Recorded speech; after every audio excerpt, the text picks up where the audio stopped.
Oh, good evening, everyone. I'm Jane Fonda. Welcome to the Graham Norton Show.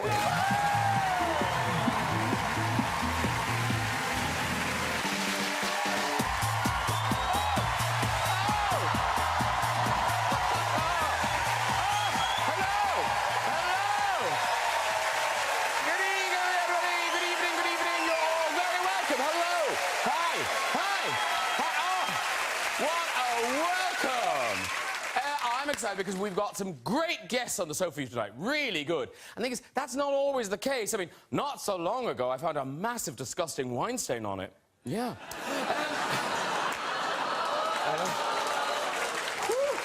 But now, I am sensing excitement in the room. Are you all excited? Yeah! And I think I know why. Yes, it's been another exciting week of Brexit talks. They're going well, aren't they? Yeah. I tell you, they're saying now, if we don't get a deal, it could lead to planes not taking off, the country running out of medicines. I mean, who knew Brexit would be so difficult to organise?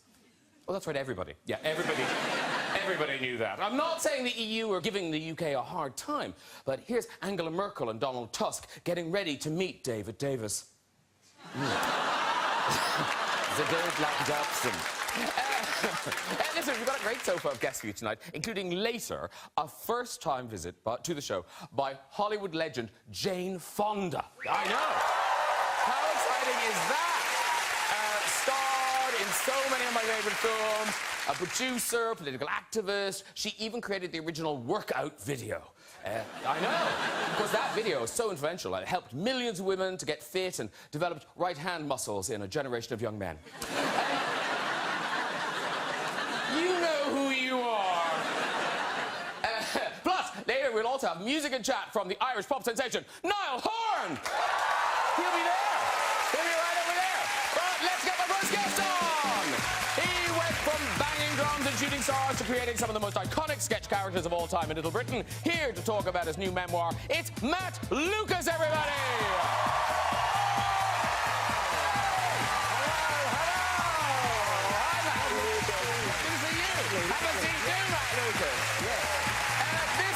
Shot the fame after his award-winning performance in Breaking Bad. Now he's bringing a stage version of the classic film Network to the National Theatre. Please welcome Bryan Cranston! Oh, yes, it is! Hello! Good to see you! Hi, friend. How are you? And we have the two leads of new film The Killing of a Sacred Deer. One is the Golden Globe-winning star of In Bruges and The Lobster. The other is the Oscar-winning star of The Hours, Moulin Rouge and Big Little Lies. Please welcome Colin Farrell and Nicole Kidman.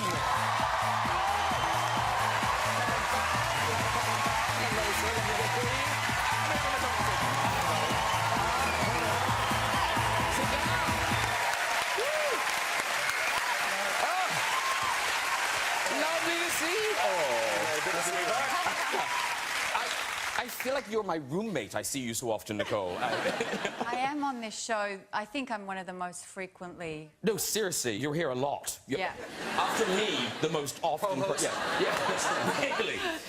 Now, of course, the two of you, you've just come from your premiere. Yeah. At the London Film Festival. Yeah. I would have worn this even if I didn't have a premiere to come on this esteemed show. Of course you would. Listen, we'll talk about the film in a bit, but this is an odd thing. The Couch have all worked together. Nicole and Matt, you've worked together. Yes. I've held a knife to your throat. Yes, you have. Wow. Just before they came on. Yeah.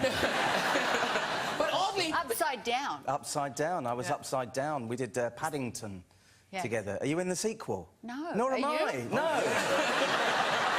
That scene obviously didn't work then. No. There you are hanging upside... Was that really you hanging upside down? Yeah, I think that's me, yeah. Yes, I was worried. I was worried the blood was running to your head and you were going to get brain damage or something. Oh, it did happen. Suddenly went, oh. But they did. They had you upside down for a long time. Quite a while, yeah. And it's really, really hard to act upside down. It's really hard to remember. You should try doing an episode of this show upside down. It's a terrible idea. Let's start now. No, but the two of you worked together in Total Recall, the new Total Recall. Yeah, the new, much better, improved. Yes. It was great to work with him. Is that an Irish accent? Hybrid Irish-Austrian I was hybrid? doing the Austrian, yeah. But there were stunts in that film, but you got injured. Better when you don't say Well, I words. did get injured. You know, I don't know if you remember this, but I'll never forget. So we did I was his antagonist, and we were having this climax scene, and it was in a puddle. Careful. I'm going to watch this film again. Didn't make the final cut, darling. Nobody knew about that. Go on, carry on. Well, we did two versions of the ending. One happy ending. So there was this pool of water about 9 inches deep. Just enough. He Just was, enough. He was all the way in there. The show's just started. Oh my gosh. Ladies and gentlemen, Jane Fonda. And we were wrestling and fighting and trying to knife each other to death. And they heated this water for us because we were in it for quite a while. But the problem is that every crew member was also stepping in it. So they would come in, do makeup, hair, wardrobe, lighting. The script person would come in, the director would come, all bringing their shoes into this pool of water. And we were splashing after splashing. Well, at the end of it, what happened was that I got pink eye in both of my eyes. I got pink eye, and then he told me that he actually defecated in the water. I thought, how ingenious to foil your antagonist that way. You can just see me now with my trousers around my ankles, squatting, saying, "Please, oh Lord, if you can hear me, give Bryan Cranston pink eye." And he answered. I saw it. I went to see it in the cinema. You were very butch. Oh, thank you. That's what he was talking about. Bit of a stretch for me, but thanks. Hey, listen. The Killing of a Sacred Deer. It goes on general release on Friday the 3rd of November. And I have no idea how to describe this film. I've watched it. So, but luckily I don't have to. You guys are here. Oh. Off you go. Nicole, take it away. I hung Rachel Weisz as well when we were here for The Lobster. What do you think? What's it about? I don't know, 2 hours? I mean, it's called The Killing of a Sacred Deer, which already lures you in, right? Yeah. It's a director called Yorgos Lanthimos, who directed Dogtooth, and he directed The Lobster. And he's a very particular filmmaker, and we both love him. And the film is like nothing you've ever seen before. That is true. Kind of is, yeah. No, and even because I think if anybody saw The Lobster, I loved The Lobster. It's very even different. that doesn't prepare you for this, because it is funny in parts, but it's dark. Well, he thinks he made an out-and-out comedy, doesn't he, the director? He's bananas. Well, I mean, he wrote the screenplay with his screenwriter. The two of them, you say... Efthymis? Efthymis is his name. I think. They're Greek. Philippou. They're both Greek. And they won the Screenplay Award at Cannes. I think they won that for The Lobster as well. They're wonderful, wonderful writers. So. And you play a married couple, and Yes. you're a surgeon. Yes, a heart surgeon, cardiothoracic surgeon, and the film opens up with an image of a heart filling the screen that's beating, and they actually shot a real live oh my God, triple bypass, quadruple bypass on the day, and they had, it was very bizarre. I was there, it was gnarly. And it looks amazing in the film. No, you know the way you walk into... He doesn't look well. No. Well, he signed off on it, your man. Is he okay? Yeah, he made it. He's out playing golf. No, what time is it in Cincinnati? But he signed off on it and he okayed it, and the operation was a massive success, and it was all in focus. And you were there, did it smell of meat? Well, that's the thing. I mean, you walk into a barbecue restaurant and you smell burning flesh, and if you have any carnivorous inclinations, you go, ooh, mouth-watering. This all smells really good. When you know it's a human being, it's not quite as... It smells like it's cooking. Well, yeah, because what they do is they cut the skin and then they start cauterizing the bleeding as it's going. But my favourite... Good noise. But my favourite... That sounded a bit fetishistic, but my favourite bit was when they sawed through the sternum. Oh, why were you there? I was looking for directions to get out. And they get the fingers in there. But amazing, like really disturbing. And the only person that couldn't leave, because we all took different turns to step out, because I went green. I thought, shit, I'm going over. And I could feel myself.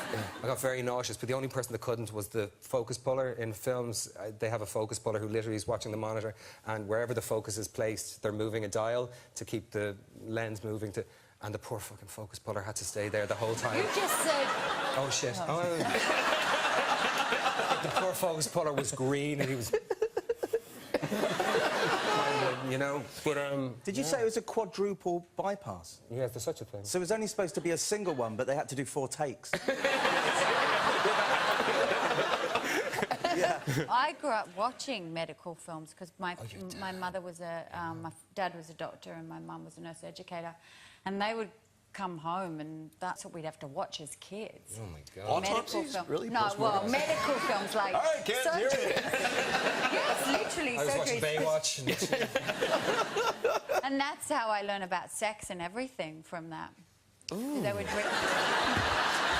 bring home, you know, films to, you know, to educate Medical your children. films. Yes, this is what happens. Okay, and yeah. I believe you may have heard it here first. And we would sit and watch. You As a know. family, squirming with Well, they were embarrassment. behind us, and we'd be like, "Oh, are you kidding?"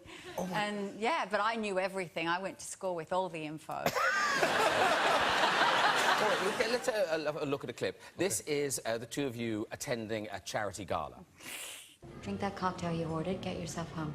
You've got to be at the hospital in 6 hours. Time to go, darling? Yes. Good night. Good night, Matthew.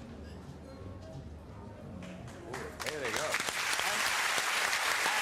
And it gets weirder and weirder and weirder. I must also mention Big Little Lies, Yes. and how great that was, and how great you are in it. And there you all are. And the Best Actress Emmy, because that was a tough category. Unbelievable. I yeah. know. But I mean, I really feel like that Reese and I won that together because. No, we didn't. Well, I mean. I don't think she feels that way. But then we won for this. Stop it, Graham. Then we won. But I mean, it really is, and any It's in your actor will house. tell you this when you. I'm with him. I feel we won it together, and. I feel she won it. You stole it. Yeah. Give it back. Yeah, she was great. We've got a picture. But I think because we produced it as well, and it was so much work to get it to the screen, Great. and then to have it sort of embraced in the way it was. So it really is ours, and also Laura's and Shailene's and Zoe. I mean, the 5 of us worked our butts off to get that thing made and produced, and it's been a fantastic journey. And we've got a picture of you at the Emmys. There you are, being graduated by Alexander Skarsgård. You are so provocative, Graham. Why are you showing that?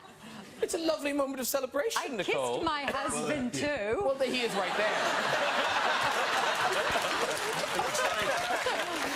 It looks like Keith is applauding the kiss. He's that's a good kiss. Yeah, good kiss, guys. Well done, everybody. Actually, I did kiss him because, but you got to understand, I did everything with Ali. I'm like, you know, that. we saw it. All right, I'm backing off. I've got an amazing, supportive, gorgeous husband who I love more than anything in the world. And And, he I was- gave Alex Yeah. a congratulatory kiss, and he's like a mannequin. Yes. I mean, not a mannequin. Very quickly, the last time we were here, actually, Keith was here with you, and he was Yes. being very tight-lipped about your 50th birthday celebration. Oh, right. So what had he organised? He did some fireworks and other stuff. And we'll draw a veil there. A bouncy cans. Bouncy castle. Donkey rides. Yeah, candy floss. balloon modelling. It's great. Now, Bryan Cranston, now you've been married, have you been married 30 years yet? Not yet. Close. Very close. 29. Never gonna make it. Never gonna make it. Yeah. Good. And now, in your book, you tell a story of young love. I think you were on your honeymoon in Europe. Yes. And you were on you were driving but on a train. We went to our travel agent to talk about this. We were mid-30s when we got married, and we knew that we wanted to start a family. So this was like it. We wanted this honeymoon to be really spectacular. Spent 5 weeks in Europe, and it was all over. So we started in Switzerland. We were going to rent a car and then go to Italy. And the travel agent says, oh, by the way, instead of driving around the Alps up and over, you take a train. It's a flatbed car. It takes 3 cars, bumper to bumper, on a flatbed car. And then they put, and then you go through the Alps. By the way, he says, wink, wink, there are 3 tunnels. The first tunnel is about 5 minutes. The second tunnel is about 8 to 10 minutes. The third tunnel is 50 minutes long. Oh. If you're a honeymooner, and I said, say no more. I'll give you the whole thing. So I told my wife, and she exhaled and said, okay. We're on the train. There's a van in front of us with a bunch of Italian families in front. And behind us, I mean, as close as you are, I can see the people behind us. 2 couples, 2 Italian couples. And so we start going, and we go into the... And it's a massive experience, emotionally and physically. And the wind is whipping through, and it's pitch dark. You cannot see anything. Wow. And it's fascinating. And we come out of the tunnel into the station, and I say to Robin, that's one. We go up, we start again, we go through the second. Pitch dark, can't see anything. We come out of it, that's 2. And she's like, oh, God. We start the third tunnel, wait till it's absolutely pitch dark. Here we go. It's a small rental with a stick shift. And I'm like trying to get my trousers off. She's trying to lower her chair. And we can't see anything. You cannot see anything. So it's all by feel. And it's like, what's that? Awesome. And amazing. One thing I learned for sure is that never be completely nude when transferring from one seat over the stick shifter. Keep your trousers on and do it afterward. Then decant. Well, See, funny, I would recommend it, but that's... sorry,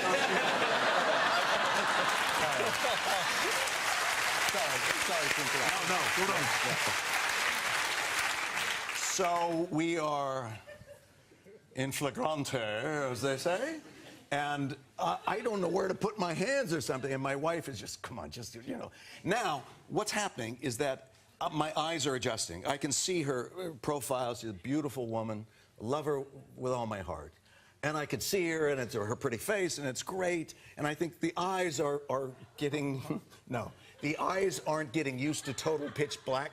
What happened is that we were coming to a station. And we came... Boom! Sunlight, everything. Now imagine I'm like this, right, on top of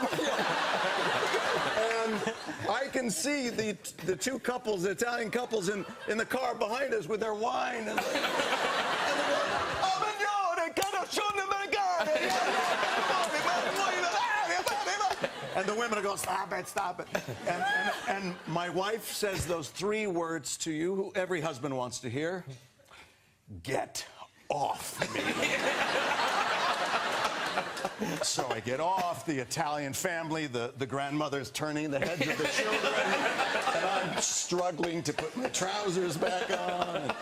And I never found out, we never found out, if this was a gag, if this travel agent did this on purpose, knew all along it wasn't 50 minutes, it was more like 15. 15 minutes though, man. 15.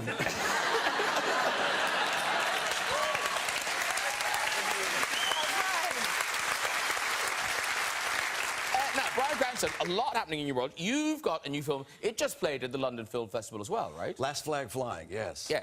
And what a cast. Steve Carell, Lawrence Fishburne, and yourself, directed by Richard Linklater. Yeah. Yeah. What's that about? It is a group of guys who knew each other in the war, in the Vietnam War, and this is now 30 years later. There's a task that they have to do, and it's a film that really explores male bonding, male friendship, the depth of which you feel like you're a friend to someone. It's very funny. It's very emotional. Yeah, we're very happy with it. Last Flag Flying. We Yeah. look forward to seeing that. And you can also see Bryan in the flesh, live on stage in Network at the National Theatre from the 4th of November. Now, this is the stage adaptation of classic 1976 Right, film network. 1976. So how did this happen? How did you get involved in it? I was shooting a movie here in London a couple of years ago, and I had lunch with Ivo van Hove, who was our director. And he said, the National is doing this movie as an adaptation into a play. Would you be interested in playing this character? And his name is Howard Beale.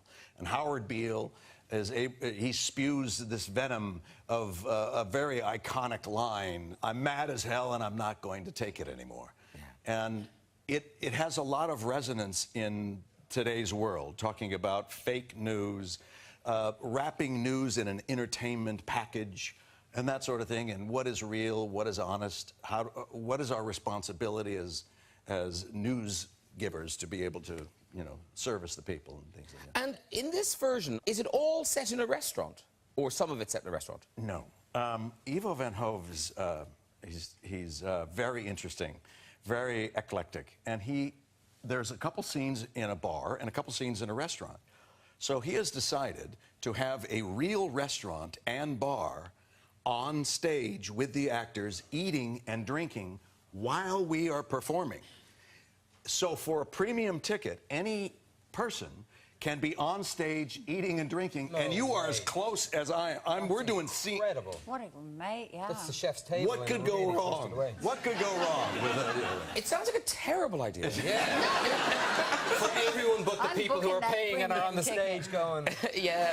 But I might come and see it then, and then Oh, when No, you're... he is. when You've got you're- tickets, haven't you? I have actually got tickets. I'm not going to say when I'm coming, because I don't want one of these to rob my house, but I might change my tickets and come and sit in the restaurant. But if I do, forgive me, because if I'm having a good conversation, I might ask you to be quiet. Excuse me, we are trying to eat here.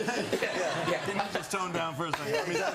Yeah. And also, if you're a slow eater, the play might end. We haven't finished, I'm so sorry. We're not. We're still here, lights up. And when you're there, Matt, Yes. behave. I will do. What are you insinuating? Well, no, because Brian, he takes no prisoners. Oh, really? I would be very upset. Well, it's not... You might get some reviews. That's right. Yeah, no, I was thinking I've been trying to get on at the National for years. I think there has been some poor behavior in the theater. Was it in Broadway? Was it all the way? Yeah, I was doing a play on Broadway, and it's normal to see an audience go side to side as they're looking from one actor to another. Very natural. But what isn't natural is to see this happening. And that drew my attention. There was a kid in the front row, one performance, about 17. And he was doing this constantly. I don't know, what the hell is that? And I go over a little closer as I'm talking, and I take a look, and he's on his phone. He's texting. He's like, da-da-da-da. What's going on? Da, da, da, da, da. I'm in a play. It's okay, I guess. Just doing this, and I started to get angry. And I changed my blocking when I had a big speech that was full of bluster. And I know that there would be a certain amount of expectorant that would be expected. I lined myself up right in it, and he was the target. And I was spewing, and he was like... Good for you. Nicole, I saw you in the West End, and because you're a movie star in a theatre, suddenly people have access to you. Were audiences kind of less respectful of that fourth wall? Or were they... Well, I had to address the audience a lot in the play I was doing, so that was, you know, at first when I started, I was really... I mean, my stage fright was a lot. But no, I love doing the play because I got to interact with people. But was there much filming and taking photographs and stuff? I have terrible eyesight, so I can't see distances very well. So that helped me. Everyone's blurry right now. Including us. Are we blurry to you right now? Matt's a little blurry. Matt's a little blurry. Well, that's his natural... So that helps as an actor because it's all blurry and you can kind of create this world of, you know. Because, Matt, when you were doing stand-up, I mean, that audience interaction is so kind of intense. It's terrifying, I mean, there's nothing you do about it. And in your book, you talk about a gig. I think, was he Irish, the guy in the audience? Oh, yeah. Well, Was it Colin Farrell? I had... I must apologise if I am going to tell you about this, because I can't really do an Irish accent very well. I can do 3 Irish accents badly. So I don't know which one I'm going to do yet in this story. My ability's getting worse as well than I'm. Yeah. I can do the really, like, you know, the really old-fashioned sort of funny, oh, hey, my leprechaun. I can do that. That's not very good. I can do I was in Boyzone. and then I can do that one. I don't know what I'm talking about, but it's Irish. I can't really do Irish. But anyway, I can't really do it. Steve was very good. So, thank you. No, I write about this in the book. So I started doing stand-up comedy when I was 18 years old. And it was quite early on, I was probably only about 19, and I was doing a gig, and there was a guy in the audience who was just heckling everybody, and every comic was going down badly. And I realised, and it was, you know, I had this routine that I'd worked on, but I realised there was no way I would be able to do this routine. So I got up on stage, and instead, I just made my entire routine that night about him, and I basically really humiliated him from the stage. And the audience, I don't think I was particularly funny, but the audience, there was such relief because this guy had been terrorising every act on the bill, including the compere. And if the compere can't control the room, you really are in trouble. And so I was there, and I was like the hero of the hour. But then when I got off stage, he came up to me, and he was about 6'5", and he was this big, and he went, "That was funny, da. That was really funny."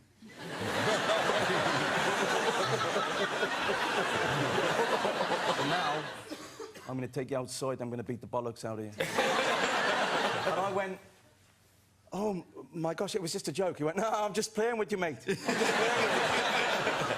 Actually, no. You humiliated me here in front of my wife. I'm going to take you outside and give you a taste of your own medicine. I went, "Oh my God, no, I was just mucking about. I'm just joshing with you." And he just went back and forth, and I had to be escorted out the venue to the stage. He's here tonight. Yeah. Thank you. Yeah, terrifying. That is one of the stories in your book, Matt Lucas, Little Me, My Life from... Now, I want to say A to Z, but it's A to Z. A to Z, yeah. It's my autobiography, but I tried to... My mind is all over the place, so I thought, I know, I'll make it alphabetical. So, like, B is for baldness, G is for gay, J is for Jewish. But it is my whole life and the work I've done, and working with Nicole Kidman, who doesn't know who I am because I'm blurry. Hang on, let me just see. K. No, you're not in it, Nicole. No.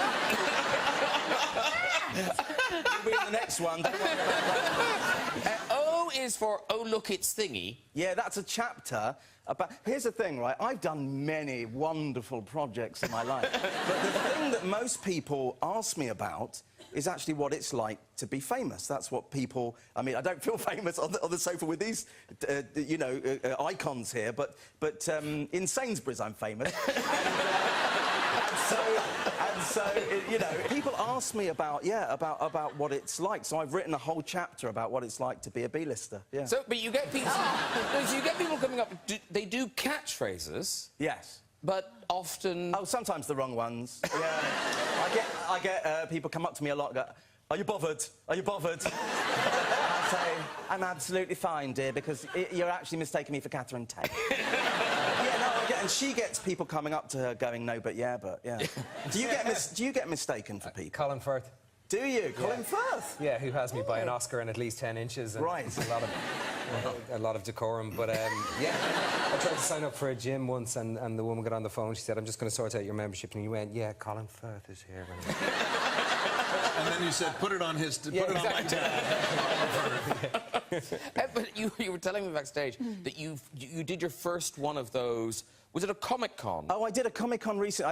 I did my first signing convention because I've just spent a year in Doctor Who as a companion, and so lots of people said, "Please come and do a convention." So I said, "All right, I'll do a convention." And the great thing about these conventions is people dress up as characters that you've played, and so or just dress up as different sci-fi characters and different film characters.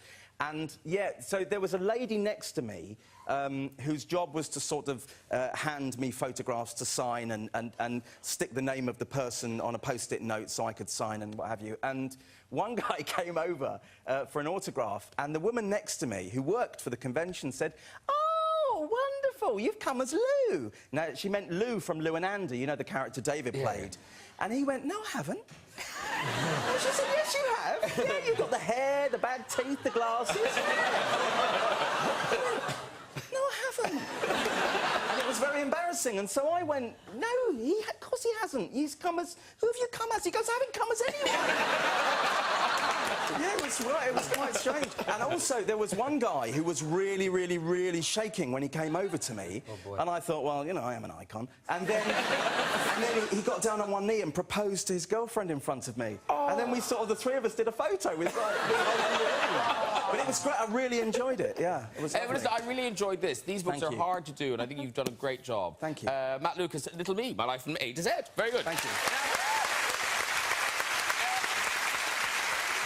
It's time to meet our next guest. This Hollywood legend is a double Oscar winner, producer, best-selling author, activist, and workout pioneer. It could only be the great Jane Fonda, everybody!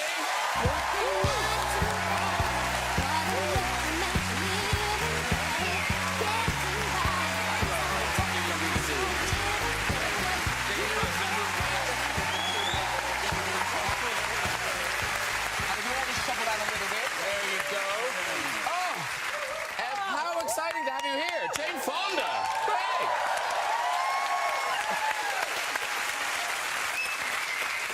I've been enjoying the show a lot. You all are so funny.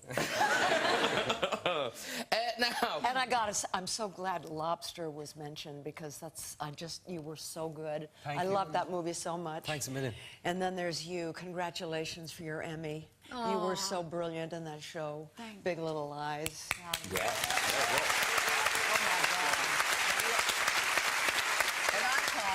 Talk about it. I'm off now. Great to see you.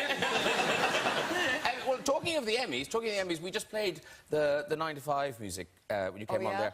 And at the Emmys, it was so great to see the three of you back together again, reunited. Yeah. And the reaction on the night. I mean, did you know people were going to go that crazy to see the three of you back together again? No, I never expected anything like that, but Dolly did. Dolly did right before she said, "We're going to get a standing O." She was right. Yeah. I've heard you talking about Dolly and the 9 to 5, and that music, it sort of came later. It came sort of during the movie. Yeah, well, she arrived one day, and, you know, she has these, they're not real, she'll tell you that. They're that long nails. And she said... Oh, nails. Sorry, I thought you were going to say something else. When you said they weren't real. Sorry, I do apologise. I shouldn't have said anything at all. There's the hair. Yeah, there's the hair. But Yes. I wasn't thinking of the hair. This is real. Yeah. Yes. She likes to moon, also. We went drinking one night, and we were driving out the window. I'd have my iPhone on that ready. Yes. No, but she arrived one day. Are the tattoos? Is that story real? I never saw any tattoos on Dolly. No. But she pulled Lily, and I produced the movie, so she pulled us over and she said, "I think I've found our song." And then she starts playing her nails like a washboard, and she started singing 9 to 5. And Lily and I looked at each other, and our hair was standing on end. Oh, wow. It became the anthem of the movement. Yeah, it really did. It really did. Now, Jane Fonda, you're in town for a very special event, an evening with Jane Fonda. With you? Well, yes, that's embarrassing. It's at the Savoy this Sunday, and unfortunately, I am doing the interview. But there will be a Q&A with the audience, where you'll get some decent questions. Now, because you have this enormous back catalogue of films, are there films I should avoid? Are there movies you don't enjoy talking about? I won't even tell you what came into my mind. No, I don't care what you... I'm prepared for anything. But what about, for instance, I burned all the ones my husband made.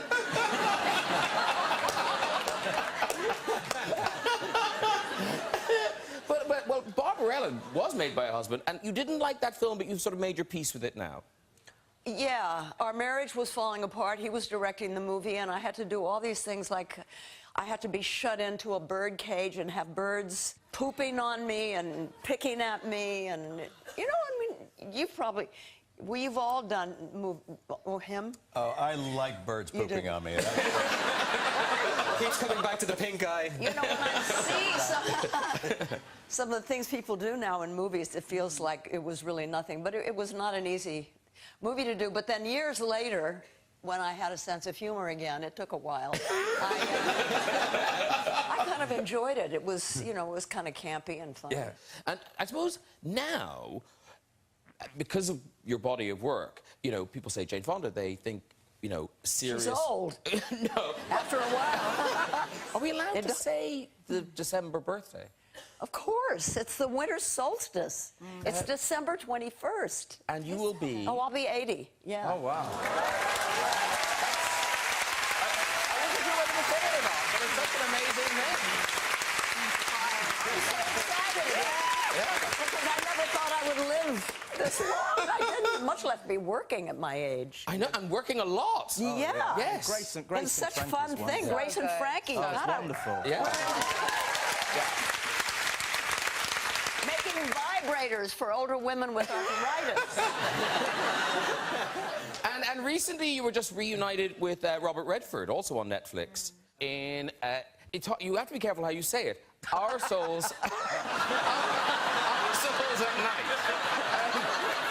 Our souls. And ours. Arseholes in Ireland. I'm not sure the audience tested that title. Our Souls at Night. Oh, my God. But you first... Welcome, Jane.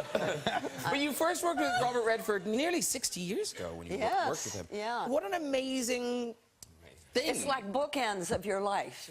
You know, in the beginning of our movies together, we checked into a hotel as newlyweds who hadn't done it yet.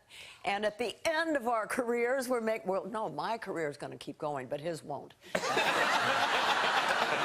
At the end of his career, we do a movie where we're checking into a hotel to do it for the first time. No way. Yeah, and while we were shooting the scene, I thought, this feels familiar. Hey, Bob, you remember? No, we didn't remember. I mean, is that true? He is stopping now. That's what he says. But he won't really. Well, he should. No, it's true. He's too old. Women last longer. We do, don't we? Yeah. I know we move closer. Yes, we do. I just love do this live- woman. I think I bow at you are so talented. But I've studied everything. You have no idea. You're lucky because anyone who can go hear her talk, because you'll hear stories about Thank you. Clute and come on, I could do the You could do my questioning. stories. Oh, I would love to talk to you. You do about my stories, I'll play your roles. You from the back, naked and eyes wide shut. I have froze frame. Whatever I thought you were going to say, it wasn't that. But now, it's very rare that this happens on the sofa, and I don't know if any of you... Have any of you been arrested? Oh, you have? Oh, Briefly. I knew it. Briefly, sister. Not for the same noble reasons that you were. But I've never seen your mugshot. Is there a mugshot of you somewhere? Nah, the lads didn't have film in the camera. Back in the day. Nah, I spent one night in the clanger and that was it. It was right. a drunken issue. Because I love your mugshot. I mean, you use this mug. I mean, you sell it. That's amazing. Yeah. That's amazing. You sell the picture on... You do mugshots. T-shirts, mugs, mugshot. Yeah. So amazing. I mean, it's like an actor's headshot. Yeah, that's a But glamorous mugshot. what I like is the fist bump is also Well, because... see, I'm double jointed, so they put the handcuffs on, but I can slip right out. With no handcuffs. And why were you arrested? Oh, God. Oh, because Nixon had it out for me, and they had me I was flying in from Canada, and they had me stopped at the airport. The arresting officer told me it was orders from the White House. And in those days, I used to take a lot of vitamin pills, and they were all in little plastic envelopes marked BLD, breakfast, lunch, and dinner. And they said I was smuggling drugs. It took a month for them to, you know, to find out that they were vitamins. But I was told it was Nixon. Wow. And just one last story before we end.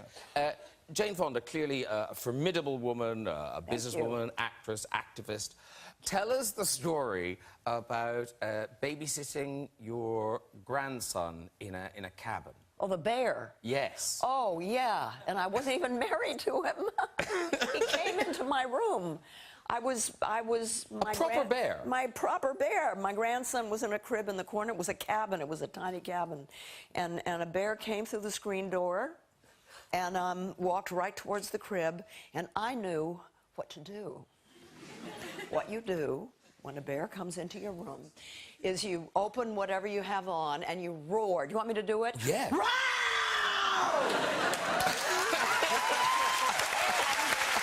I'm running. The bear urinated on my antique rug and then turned around and walked to where the hole in the screen door was and sat down, and I pushed it through the door. It felt so... I'd never touched a bear before. And slammed... Anyway, that's my bear story. Well, what an amazing grandmother. I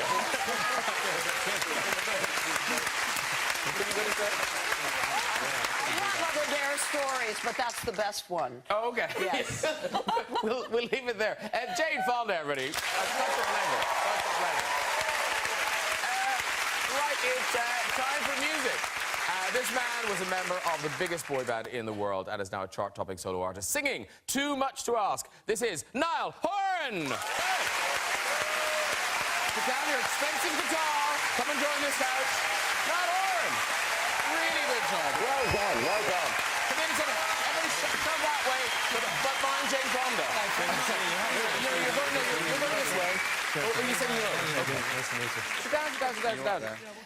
Well, are we all in? No. We're in a bunch. Yeah, there we go. Bunch up. Yeah, you're good. Everyone's good. Fine. Look, you've earned it. You've earned it. Yeah. You're well done, I now. don't think he's old enough, though, is he? Thank you. You're in England now. That is off the album, Flicker. There it is. Oh, look, he's on the back as well. That's him as well. Yes. In my finest hour. That is quite a close shot, isn't it? Yeah. Yeah. Enjoy those now. Yeah. And that's out next Friday, the album. Yes, yeah. So you've got that, and then a world tour. Yeah. I mean, this is serious, Niall. You're not messing around. Yeah. I like touring, to be fair. Some people it doesn't suit. I like it. I'm 24. I hear you. I mean, yeah, I'm looking forward to it. It's going to be fun. All the, good friends with all the band and stuff, so I'm sure it'll be good crack. Yeah. But you're playing massive venues, aren't you? Everywhere. All over Europe, all over the States, South America, Australia, New Zealand, everywhere, yeah. Wow. Yeah. I mean, so it's gone as well as it possibly could have. Yeah, well, obviously you don't know what it's going to be like, obviously there was fans there from One Direction and stuff, but it's nice to have seen new fans come along with this kind of music that I've been making, and yeah, it's been a nice experience so far. How do you describe the music you're making now? Oh, that's a good question. I'm heavily influenced by bands like Fleetwood Mac, the Eagles, and I grew up listening to a lot of Jackson Browne, Crosby, Stills and Nash. Oh. So a lot of the rest of the album is kind of down that, and obviously being from Ireland comes with a lot of singer-songwriters. So and soul. That's Yeah. So it's in there somewhere. You should write a song called Arseholes of the Night. I'm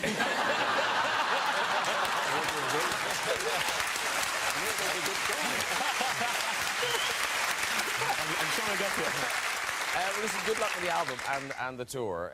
Thanks very much. I'm Thanks so for having me again. Success. Now, listen, that is it for tonight, I'm afraid. No time for red chairs. So, shut up. So, please, a huge thank you to my guests, Niall Horan,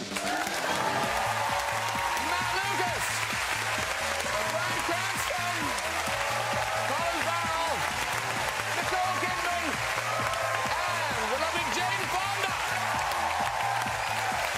Do join me next week where I'll have jazz singer Gregory Porter, comedian Jack Whitehall, actors Jared Butler and Jeff Goldblum, and former US Senator and presidential candidate Hillary Rodham Clinton. I'll see you then. Good night, everybody.